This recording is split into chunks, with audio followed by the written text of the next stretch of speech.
What's going on, everybody? Succeed or Starve here with another great video for you. So you're judging by the thumbnail, the title. The day I'm dropping it is 420. Okay, this is definitely going to be a 420 video. Most people will probably have a general sense of what this is going to be about. Although, if you don't know what 420 is, this is basically a day that everybody uses to advertise cannabis, use cannabis, whatever it may be. Basically, it's a day for marijuana, cannabis use and encouragement, I guess you could say. Now, I do want to put a huge disclaimer out on this video right now, because I want everybody to know that I'm not going to tell you what you should or shouldn't do. I'm not here to do that. I'm not here to, talk negatively about cannabis or positively about cannabis. I'm here to bring you some facts, some information, some of my experiences and my kind of journey throughout with cannabis, and just how it affected me. And like I said, some of the facts. And I will be linking some studies down in the description if y'all don't mind. I know I never ask, but like, comment, share, definitely let me know what you're thinking about this. And I want as many people as possible to see this video. Hopefully it'll help somebody out. So with that being said, it's 420. Okay, like I said, I'm not here to demonize cannabis at all. Although I am gonna share some facts that are probably gonna hurt some people's feelings, and that's fine. If you don't want to hear that, you probably already clicked off, but you can click off now. I would suggest, though, that you watch this video through, and you most likely will learn something. And like I said, I feel like I am the perfect person to go through this, talk about this, and share my experience, because I'm not somebody. I was an avid user. I'm not somebody that's going to get on here and try to demonize it for no reason, and I'll go through my story, definitely. And if you hear my story, maybe that'll open up your eyes a little bit to see, like, wow, this guy is talking, and he went through all this with it, and he's talking about this now. I'm not just like all these other people that want to demonize it for whatever reason that they may want to. So anyways, with that being said, I got some notes. So if you see me looking down, I'm looking at my notes, trying to stay on track and not ramble off. Trying to make this kind of as short as possible, but it's going to be probably a longer video. So anyway, 420, okay? Like I said, I'm not going to demonize it. So hey, if you're out there, consuming some cannabis while watching this, you're enjoying your day, that's great for you. I hope you're enjoying your day. Everybody else who's not, I hope you're also enjoying your day. We're making it the best that we can. So basically, I'll get into my story a little bit. I'm going to keep it short and sweet. I know y'all don't care about my life story, okay? So I started using cannabis when I was 12 years old, okay? This was 10 plus years ago. Now, I know you can probably imagine what you were doing at 12 years old, okay? I was probably doing some of the same things, but I was using cannabis after school, things like that.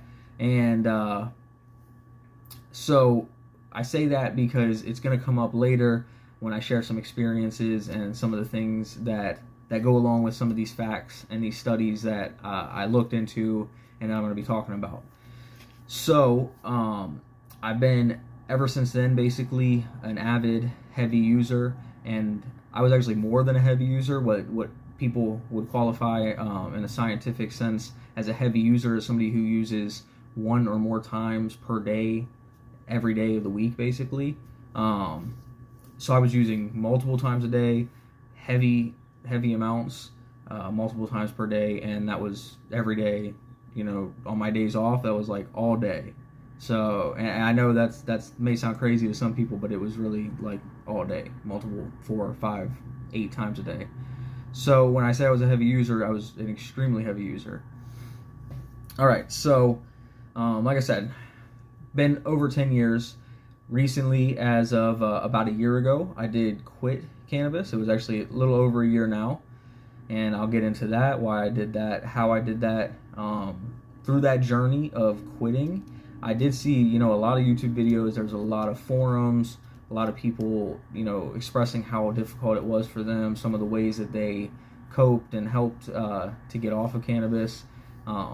And I would be more than happy to make a video about that. So please, if you are struggling to get off and you want to stop smoking or consuming cannabis in whatever way, shape, or form that you do, please drop a comment down below. I'll make an exclusive video for that. I don't want to get into all that in this video.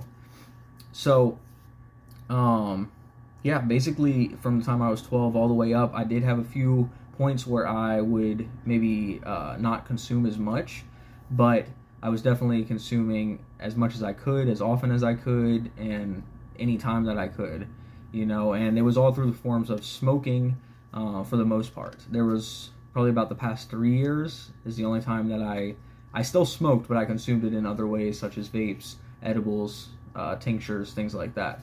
So basically all of that was smoking cannabis. That will also be brought up again later, so that's why I'm telling you that. All right.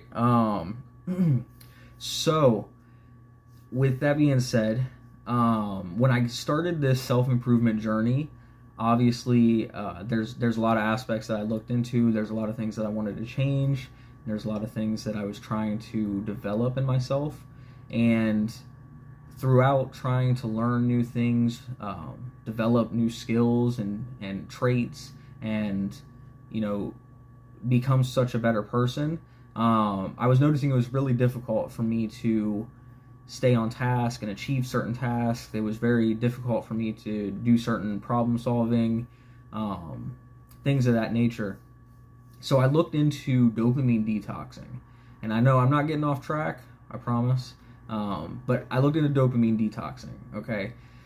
So this is something that I definitely would recommend. Side note, I would definitely recommend dopamine detoxing, okay? This is going to be a great thing, especially if you're like most of these people and you're always on your phone, on the social medias, and you're continuously getting this cheap dopamine.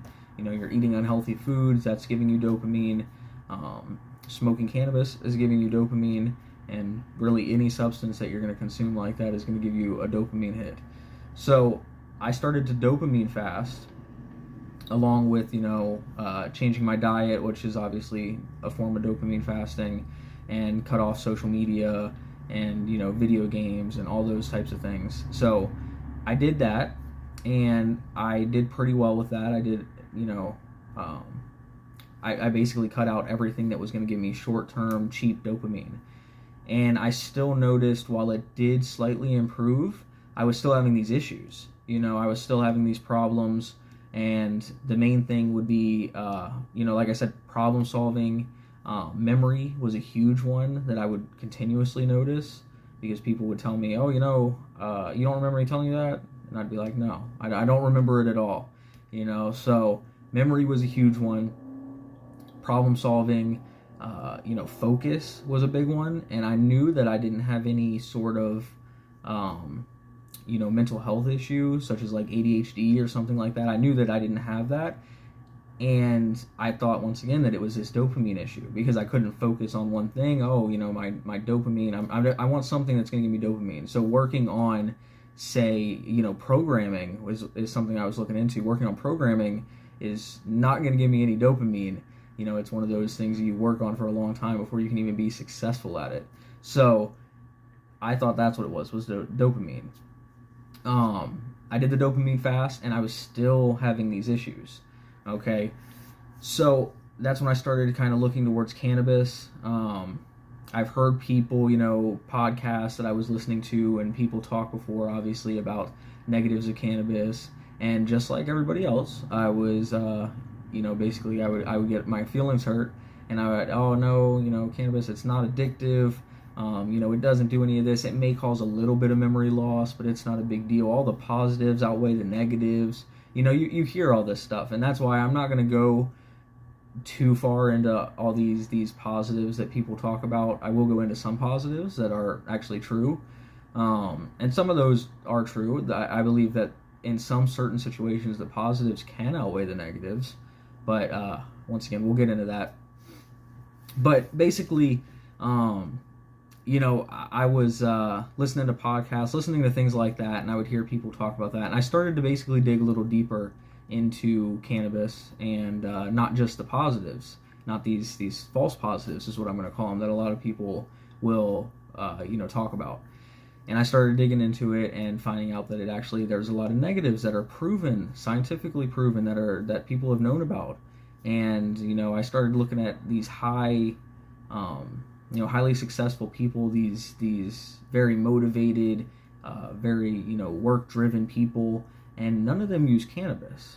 Some of them do. I know there's definitely some people that do, but these people that actually, they go crazy on their work. They actually achieve like crazy things. I'm not talking about just owning a business and scaling that or anything like that. I'm talking about like really getting in there, and making multi-billion-dollar companies and businesses and having assets and doing world-changing things. These people don't consume cannabis, or at least they don't consume cannabis while they were building these empires.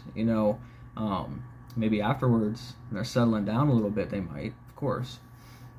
So I started to look into that, and I listened to a podcast, and this guy was talking about, and I know I have no references for this podcast, I apologize, but he was basically talking about, he was saying, would you want, if you go into the surgery and your surgeon consumes cannabis, would you want him operating on you? And I thought about that, and I was consuming, I think I was literally consuming cannabis while listening to this podcast. And I was like, no, I really wouldn't. I really would not want him operating on me. Now, your answer may be different. You might be yelling at the camera right now at me. It's okay. We all have different opinions, but me personally, I wouldn't want somebody that consumes cannabis doing surgery on me. I want them to be as honed in their skill and as concentrated and as focused as they can be on working on me, and that just wouldn't come with cannabis use, especially not heavy cannabis use.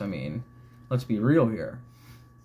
But anyway, so I started getting into that, and I started figuring out how it messes with your REM sleep, which is your deep sleep, and basically how you don't dream. I obviously hadn't dreamed for a while since I was consuming cannabis for a while, and I started looking into that, and that was a huge reason that I was like, okay, maybe I should not do this, just because I really want to get better sleep.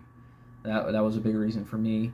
I was constantly having cravings, and when you're trying to cut in your diet, and you constantly have cravings because you're consuming this, that was making it really difficult. There was a lot of reasons, definitely.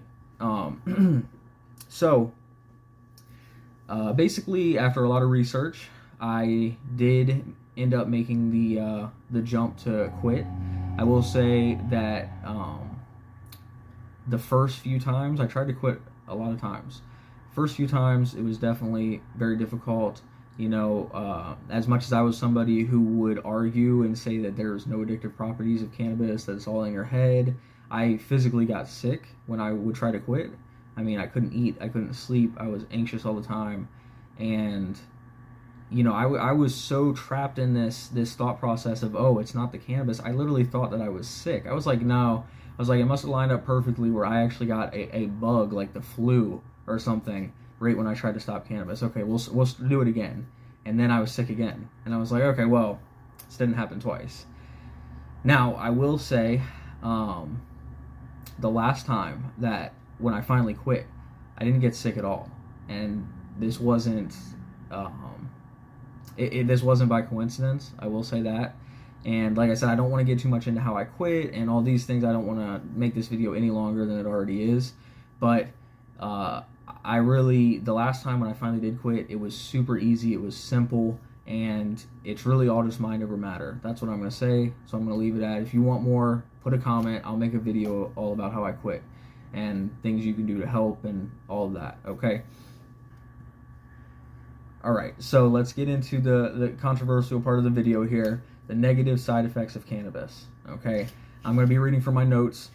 So basically, it has dangerous effects on the brain and body in basically all stages up to young adult. So adolescence, obviously younger than an adolescent, a young child, a teenager, all the way up to young adult. Basically, anytime that your brain is developing, it's going to have negative side effects on your brain and your cells and your body, okay? It's going to give you slow creeping anxiety, most likely. Now, I know there's some outliers. These things don't happen to everybody, and I know that there are some people who will tell you that they can use cannabis and they can be, this person that I'm talking about, this high-functioning, hard-working, driven, motivated person, and that's fine. That's great. okay? But for the majority of people, it's going to have a negative effect on your drive, your motivation, your concentration, and all these things. These things that people basically know about. It's just going to happen. And if you're one of those people, I thought I was one of those people where I go to work every day and I come home and I have this side hustle and I learn and I study and I do this. But if you were off cannabis and you weren't using cannabis, think about 2 to 3 timesing, what your output is right now. If you could 2 to 3 times your output, and just by quitting cannabis, and you'll also save some money because let's be real, it's pretty expensive. So yes, there may be some outliers that are able to function highly and be motivated, be driven, and all of that. I thought I was one of those people as well.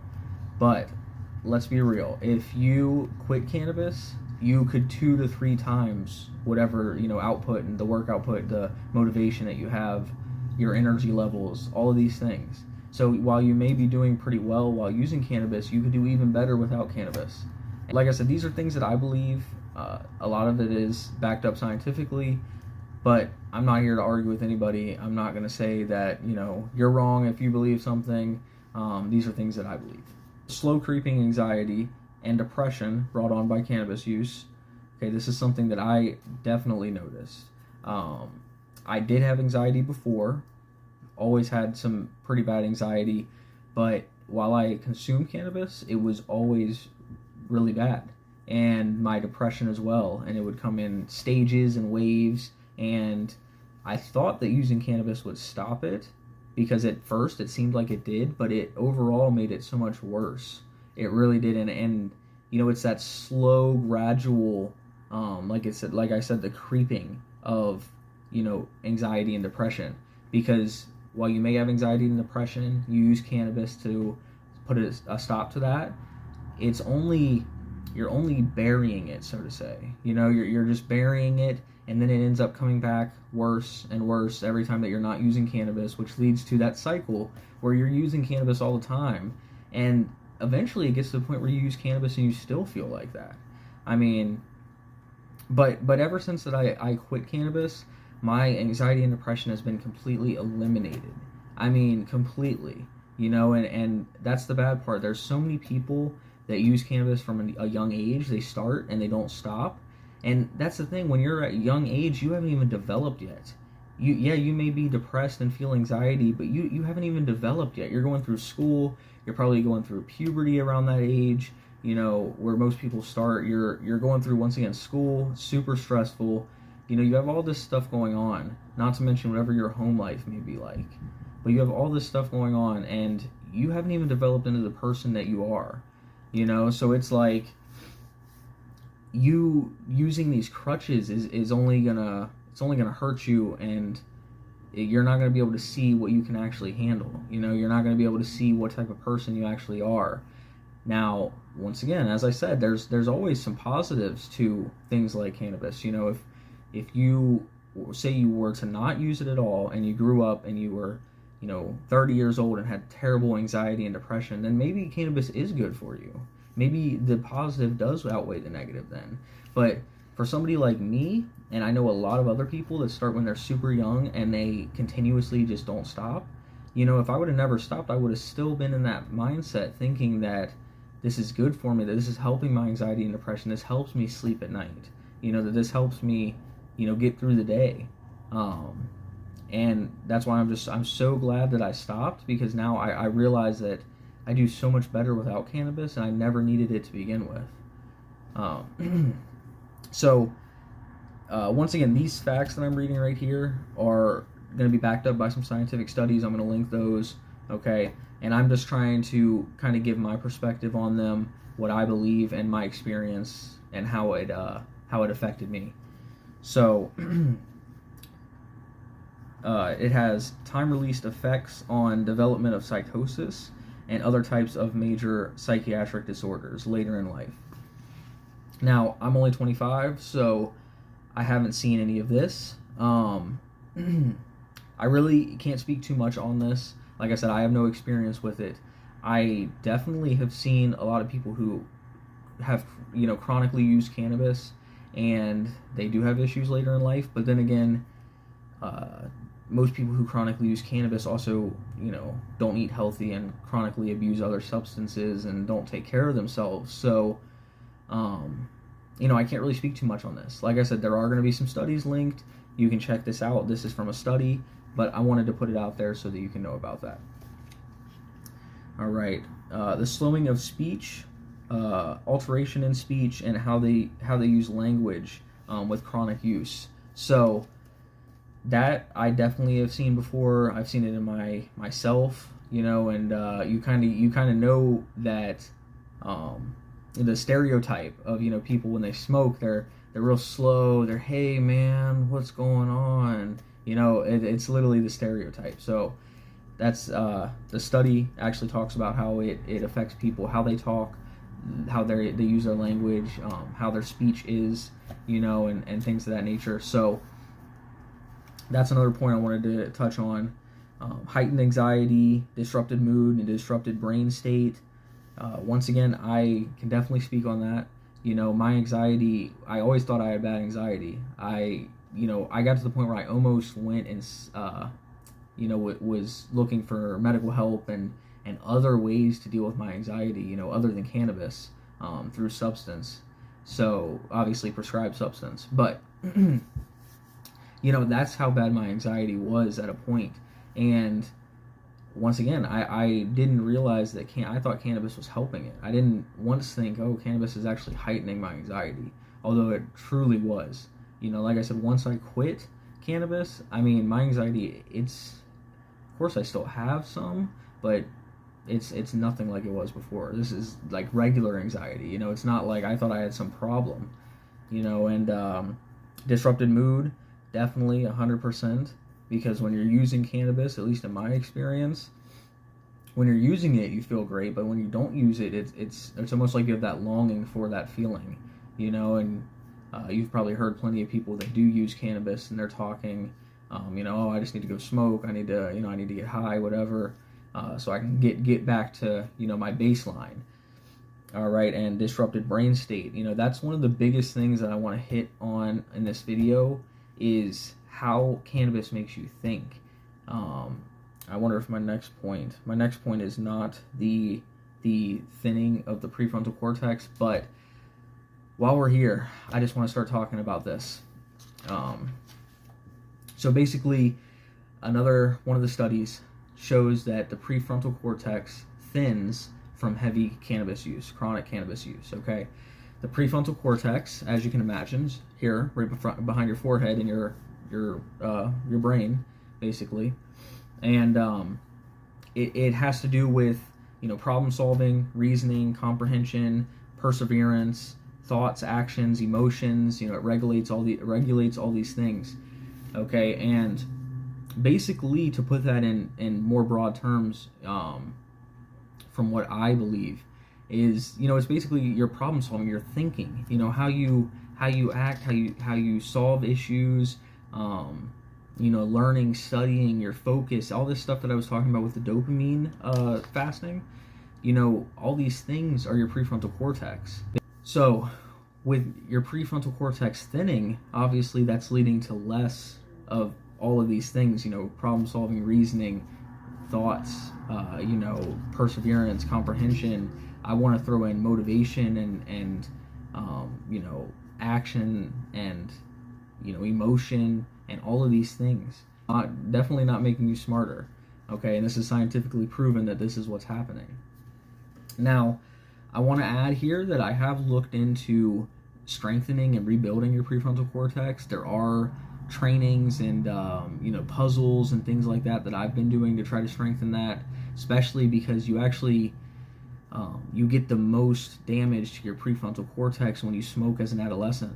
So when you smoke as a 12-year-old, like say me, and you smoke all the way up through adolescence when your brain is literally developing, not only are you damaging your prefrontal cortex regularly as an adult doing this, but imagine somebody like a child who's consuming this, and you're completely damaging and irregulating your prefrontal cortex, and And that's something, like I said, I am not worried about it because I'm going to build it back, and I am who I am.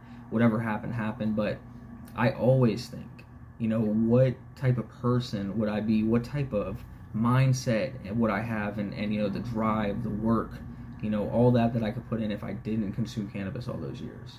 That's a huge thing for me, and I don't want other people to feel like that.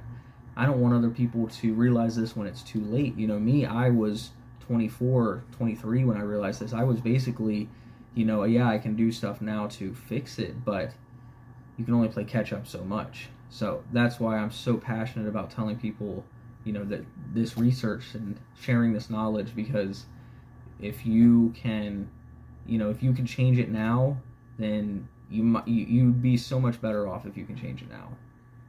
So I'm going to go back to my other notes, just rant on the prefrontal cortex there. So it reduces divergent thinking and conversion thinking. So this is basically, I know I'm hitting home on this one subject. This is basically a kind of all wraps in, but that's, solutions to problems, free flow thinking, that's the divergent thinking. Convergent thinking is logical thinking, multiple choice, problem solving, all of this. So basically, it does not make you smarter. Definitely doesn't. It's inhibiting your problem solving. It's inhibiting, the simplest way is how you take tests, how you learn, how you research, all of these things. I mean, it's really going to inhibit that, So, I did the last point basically that I'm going to make on the negatives is smoking in general. It really negatively impacts every organ in your body. Okay, smoking is terrible for you.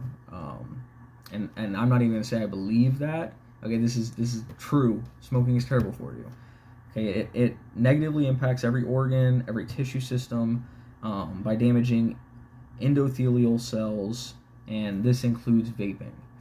So this is basically, smoking and vaping are terrible for you. All of that goes into your lungs. Okay, your lungs have these things, it's called alveoli.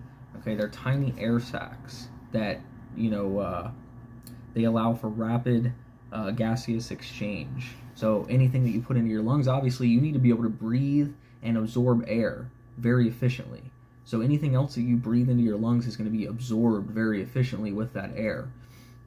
That's literally what the lungs are for, So you breathing smoke and vape and all this stuff into your lungs, it's going to be very easily absorbed because that's exactly what the lungs are for.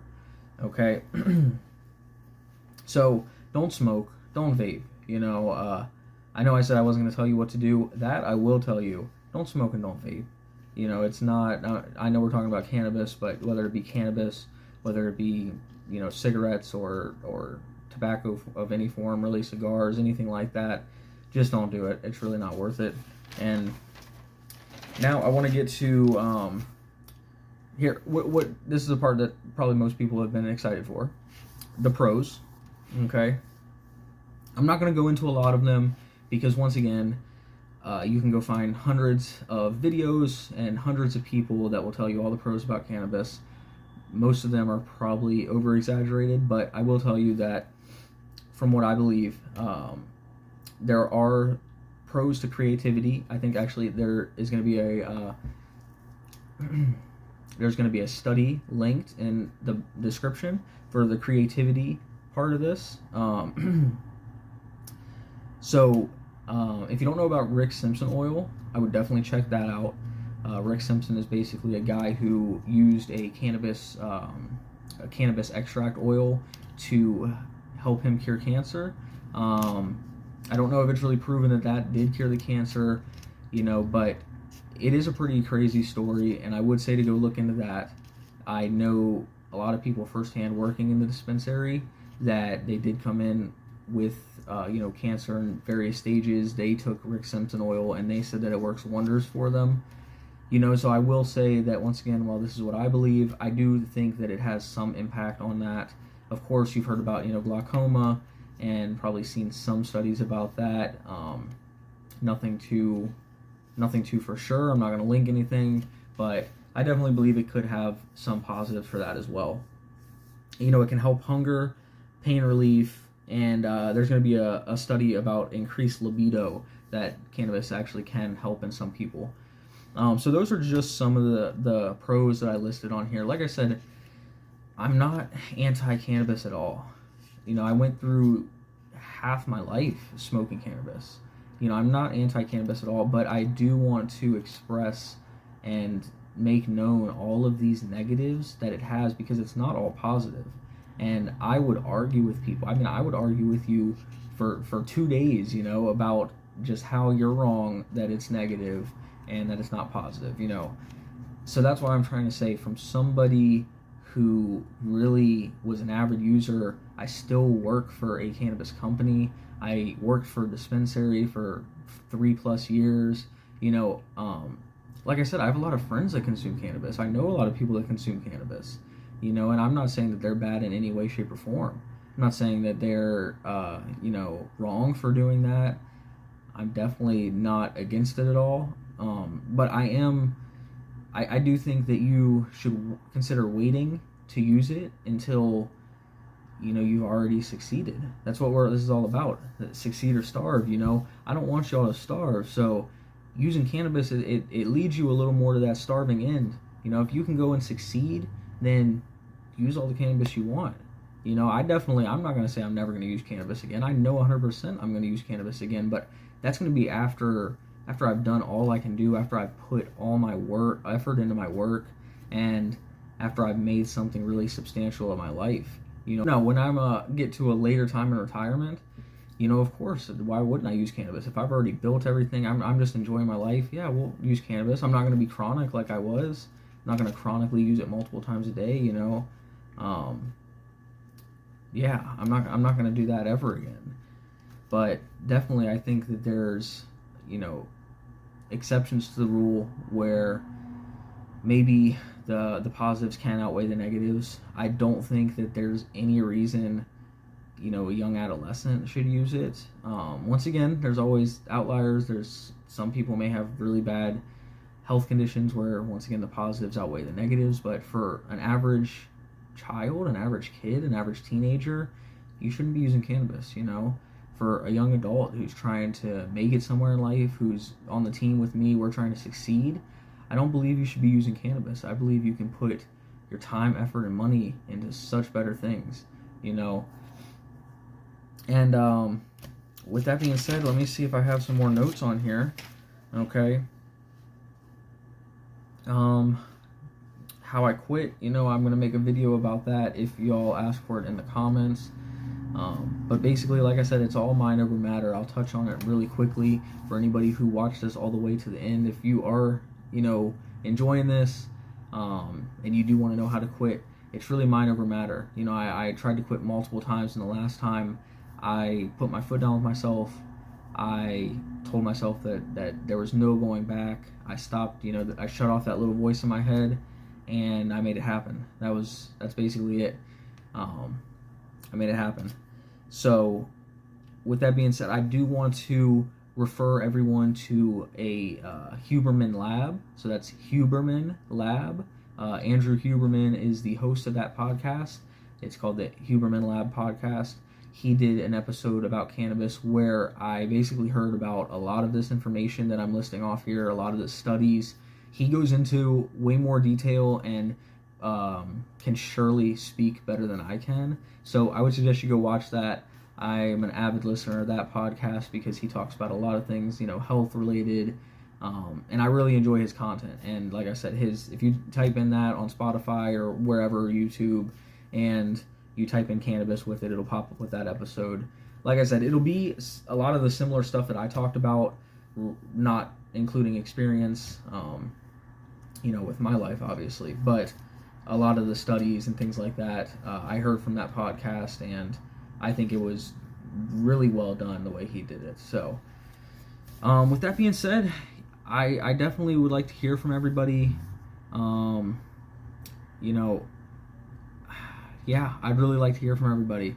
I hope that I didn't come off like somebody who does want to demonize cannabis in this video. I can't say that enough because I know regardless of how well put I tried to make this video and how well said I was, I know somebody is going to think that I'm still trying to demonize cannabis and maybe, you know, that I'm making stuff up or something like that, or that they just don't want to interact with me because, you know, they don't want to hear the truth.